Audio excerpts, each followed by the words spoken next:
Welcome everyone to the ETS6.4 release party. We've got some really exciting stuff to show you today.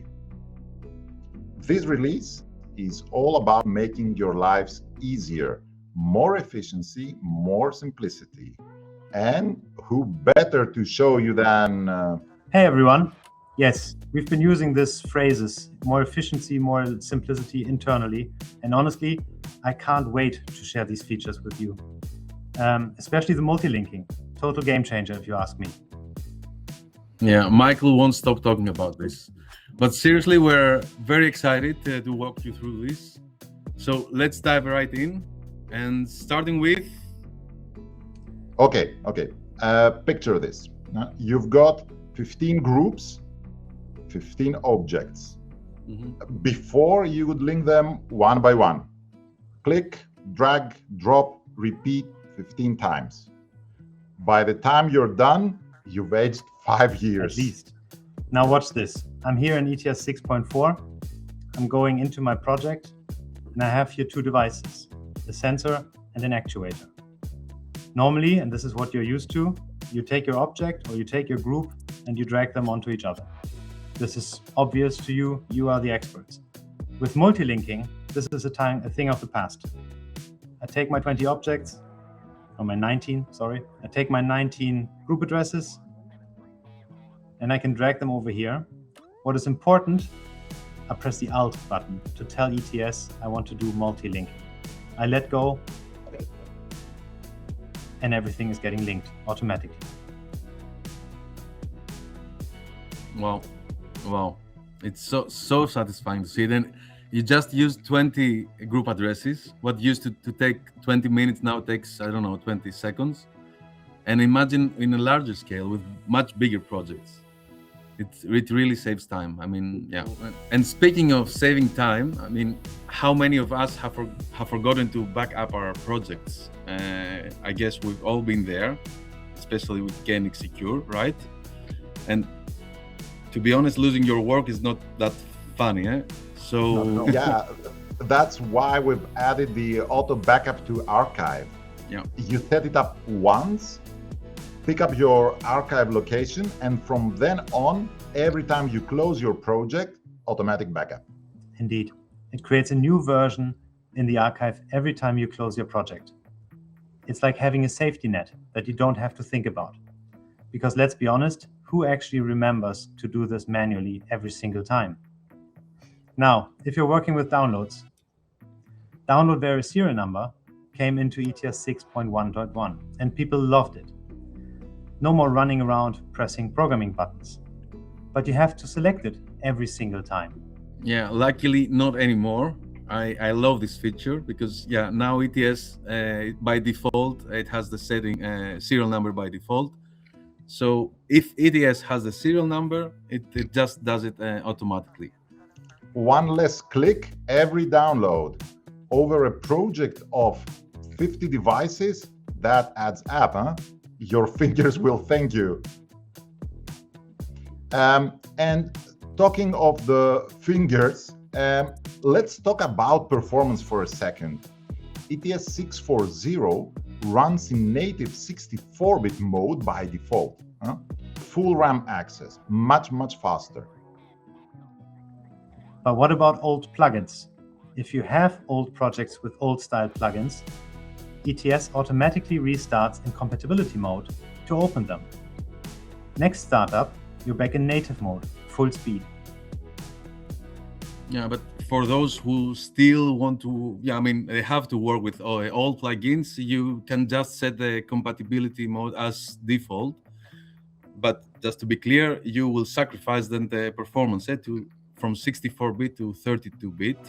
And if you ask me, I would stick with the native mode. Me too.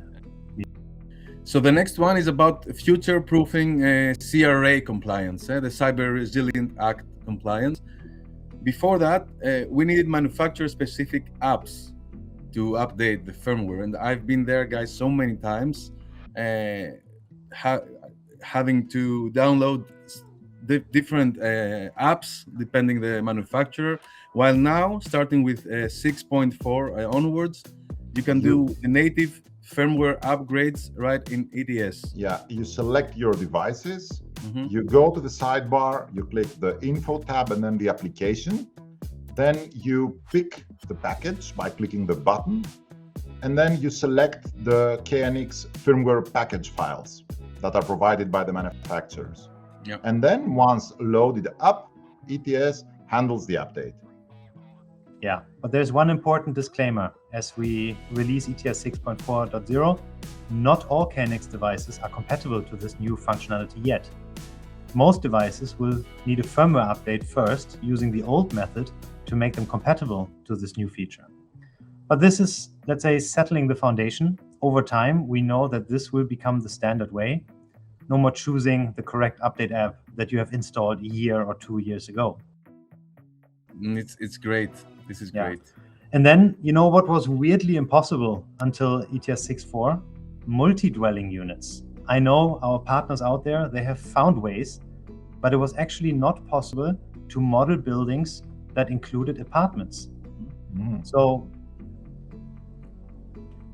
building parts couldn't go into floors. Yeah, well, now they finally can. You can finally model a structure properly in ETS. So that's also great. Yeah, it sounds like a small thing, but if you need it, you really need it. Yeah. All right. Next up, something that's going to make group address management so much better. Building functions have been around for a while now, but adoption has been rather slow. One reason, group address views. When you look at the groups, you lose all context about rooms and functions. Indeed. And if Michael, if you can go, can you show us how it was before? Because it was really, personally confusing. Yeah, you just... I can show you, of course. I'm showing already how it is now in 6.4, but this is how it was before. Indeed, which is, just group names, and you have no indication where it belongs. He's switching, dimming absolute, and which room is this? And no clue. You have no clue.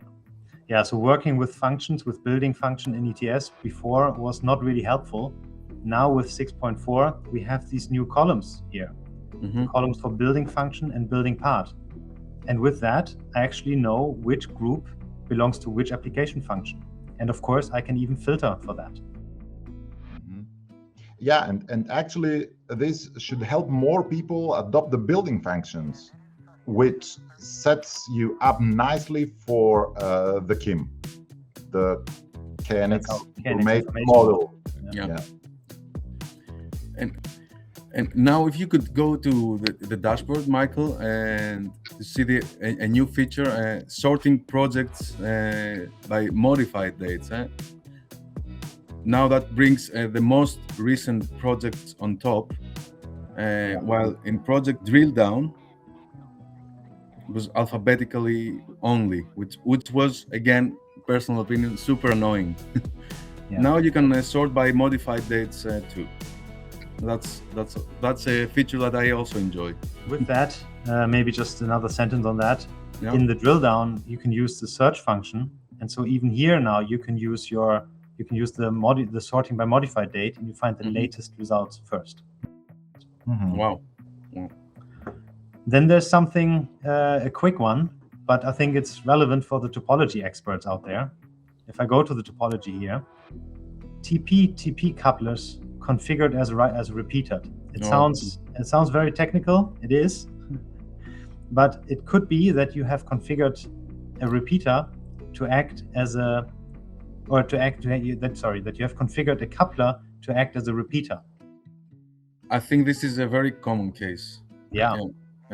And with that, we now have this hint here. And maybe you meant to do it, didn't you? Yeah. Either way, you will now notice, and you can make an informed choice, actually. Nice. It's really nice.